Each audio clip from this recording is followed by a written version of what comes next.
The Desperate Delegation.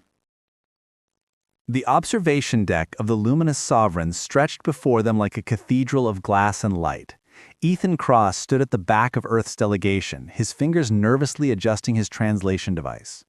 Through the transparent walls he could see Earth, a blue marble suspended in the void, beautiful and terrifyingly vulnerable. "Remember," Ambassador Chen whispered, her voice tight with barely contained fear, "no sudden movements, no emotional displays. The Celestians consider feelings primitive." Ethan nodded, though everything he'd studied about xenopsychology suggested otherwise. Suppressed didn't mean absent. It meant buried, festering, dangerous. The chamber's crystalline doors dissolved into shimmering particles. She entered like winter given form. Supreme Matriarch Lysera Velm moved with liquid grace, her flowing robes seeming to capture and reflect starlight itself. Her silver-white hair cascaded past her shoulders, and her amber eyes, bright as twin suns, swept across the delegation with calculated precision. She was tall, regal, and utterly otherworldly, yet undeniably humanoid in form. Beauty and menace intertwined in every line of her posture. "You come begging," Lysera stated, her voice resonant and cold.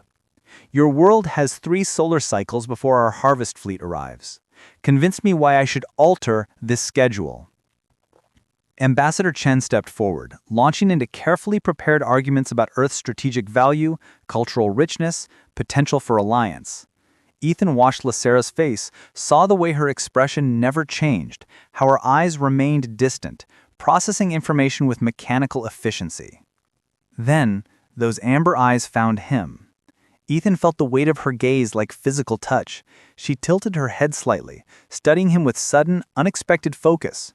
The ambassador's words faded to background noise. "You," Lysera said, voice cut through the presentation. She descended from her elevated platform with deliberate steps. "What is your designation?" "Ethan Cross, Your Eminence. I'm a cultural liaison, and why do you stare at me with such curiosity?" She circled him slowly, predatory yet intrigued. "Your colleagues show fear. You show something else." Ethan's heart hammered. "I see someone who's forgotten what it means to feel, and I wonder if that's truly strength or just loneliness." The chamber fell silent. Ambassador Chen's face drained of color. Lysera stopped directly before him, close enough that he could see flecks of gold in her amber eyes. A smile curved her lips, wicked, knowing, and utterly unexpected. "Your world will survive," she declared, her gaze never leaving his face. "But this human is mine now." Into the celestial court. The transition happened so quickly that Ethan barely had time to process Ambassador Chen's protests before he found himself aboard a smaller vessel, watching Earth shrink behind him. His chest tightened with a mixture of terror and strange anticipation. "You made a choice back there," came Lysera's voice from behind him. She had changed from her formal robes into something simpler, a flowing garment that caught the light like liquid mercury. "You didn't really have a choice," Ethan replied, turning to face her. "Not if it meant saving 8 billion people." "There is always a choice." She moved to stand beside him at the viewport. This close, he noticed subtle things, the way her breath created the faintest fog on the glass, the warmth radiating from her presence. She was flesh and blood, not the marble statue she pretended to be in court. The palace materialized before them like a dream-given architecture. Floating among clouds of glowing nebula gas, it spiraled upward in impossible towers of crystalline light. Gardens hung in defiance of gravity, waterfalls flowed upward, and aurora-like energy danced between spires. As they docked, a severe-looking woman in military regalia waited at the entrance. Her dark hair was pulled back sharply, her expression carved from stone. "Supreme Matriarch," she said with a crisp salute, "this decision of yours is most irregular. Commander Chiron, meet Ethan Cross. He will be treated with the respect due to my chosen companion." Lysera's tone left no room for argument. Chiron's eyes flashed with something dangerous.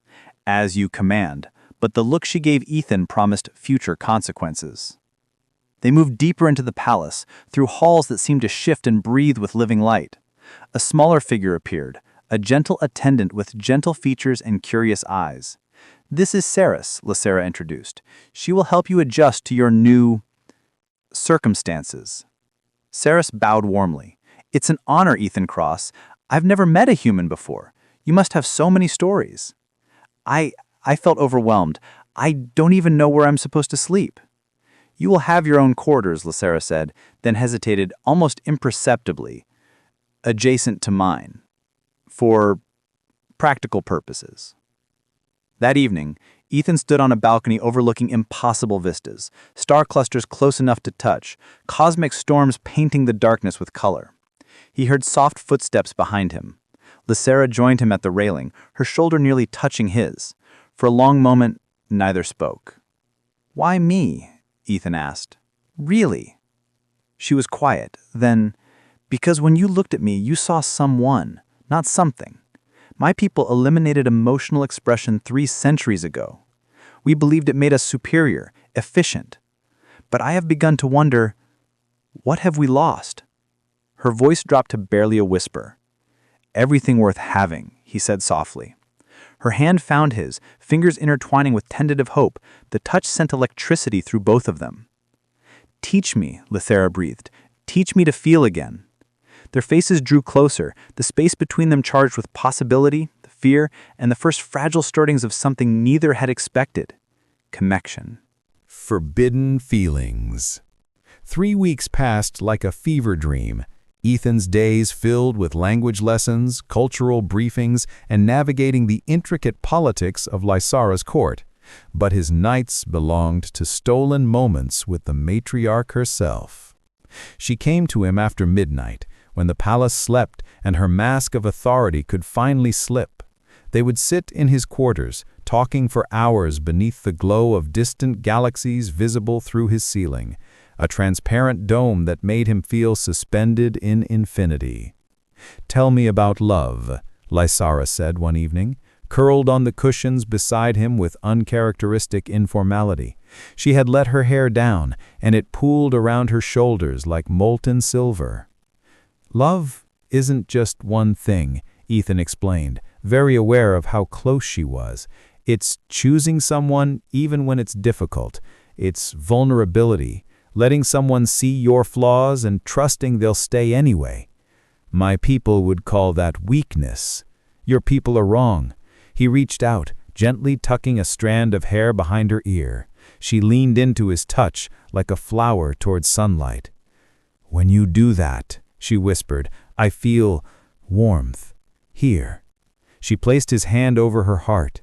Beneath his palm, he felt it racing. "Is this normal?"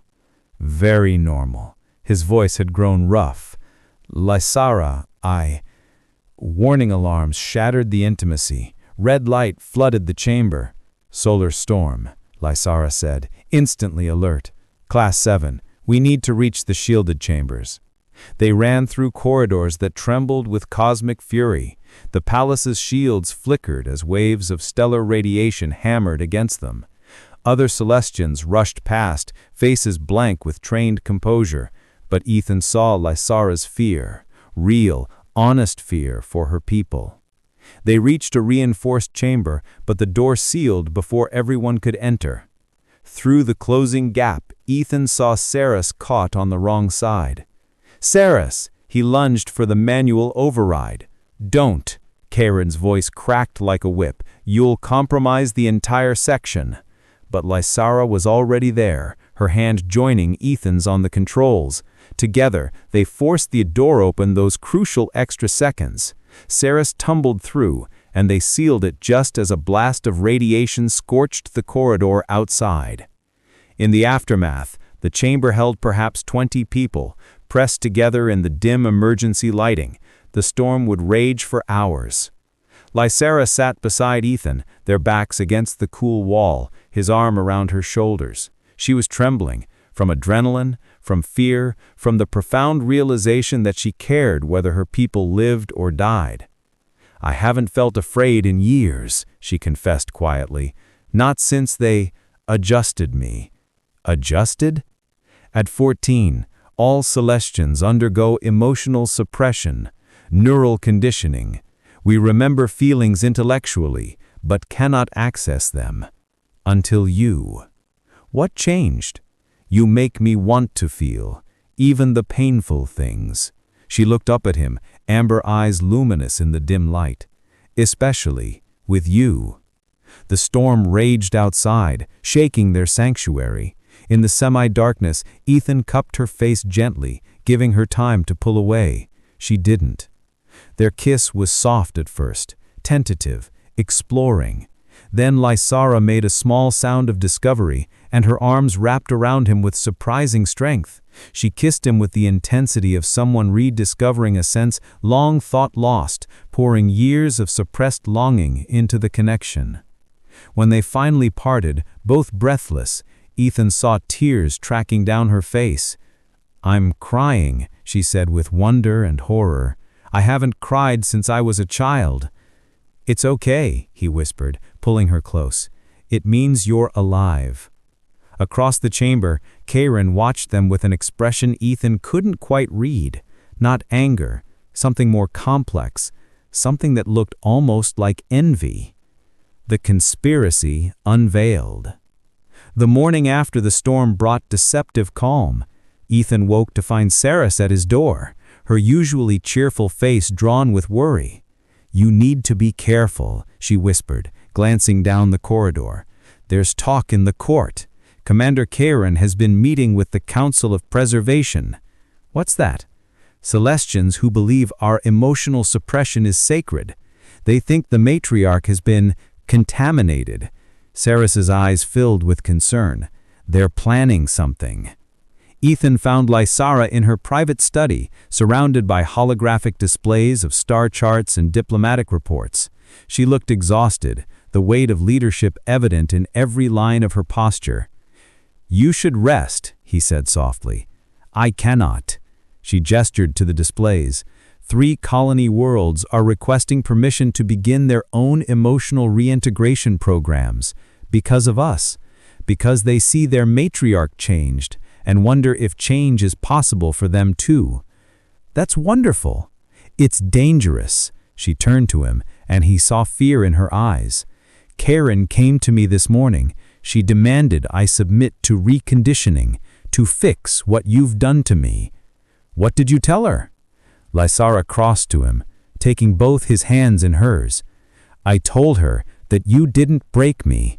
You reminded me what it means to be whole." The doors burst open. Karen strode in, flanked by a dozen armed guards in ceremonial armor. "Supreme Matriarch Lysara Velnok, by order of the Council of Preservation, you are deemed emotionally compromised and unfit for command. You will submit to immediate reconditioning, and the human will be returned to his world. You dare." Lysara's hand moved toward the alarm. "I dare because I must." Karen's facet cracked, genuine anguish breaking through. "Don't you see what you've become? You weep, you tremble, you've made yourself weak for this creature." "She's made herself human," Ethan said quietly, stepping between them. "And you're jealous." Karen's weapon rose, trembling in her grip. "Jealous? Of what? The pathetic display you call love?" "Yes," Ethan held her gaze, "because somewhere deep down, beneath all your conditioning and training, you remember what it felt like to care about something, and it terrifies you that you might feel it again. You know nothing. I know you wanted to save Saris yesterday." Ethan took a careful step forward. "I saw your face when she was trapped. For just a moment, the mask slipped. You were afraid for her." Karen's hand shook harder. "Stop." But tears were forming in her eyes. "You don't want to hurt her," Ethan said gently. "You want to save her. But Karen, she doesn't need saving. She needs the freedom to choose her own path." The weapon clattered to the floor. Karen sank to her knees, hands covering her face as decades of suppressed emotion came crashing through broken walls. I can't, what have we done to ourselves?" Lysara moved past Ethan, kneeling beside her oldest friend and pulling her into an embrace. "Something we can undo together." The guards stood frozen, uncertain. Then, one by one, their weapons lowered. Saris appeared in the doorway, breathless. Matriarch, the council has seized the communication arrays. They're broadcasting that you've been deposed. 3 warships are moving into position around the palace. Lysara stood, helping Karen to her feet. Then we show them what strength really looks like. She touched the console, opening channels to every corner of her empire. This is your matriarch. I have not been compromised. I have been awakened.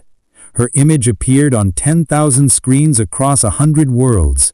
For 3 centuries, we told ourselves that emotions were weakness. We cut out our hearts to become efficient. But efficiency without purpose is hollow. I have rediscovered what our ancestors knew, that feeling, loving, caring, these are not flaws to be corrected. They are what make life worth living. I am in love with a human, and I am not ashamed. I propose we begin the great reawakening. Let those who wish to feel again have that choice. Let us become whole.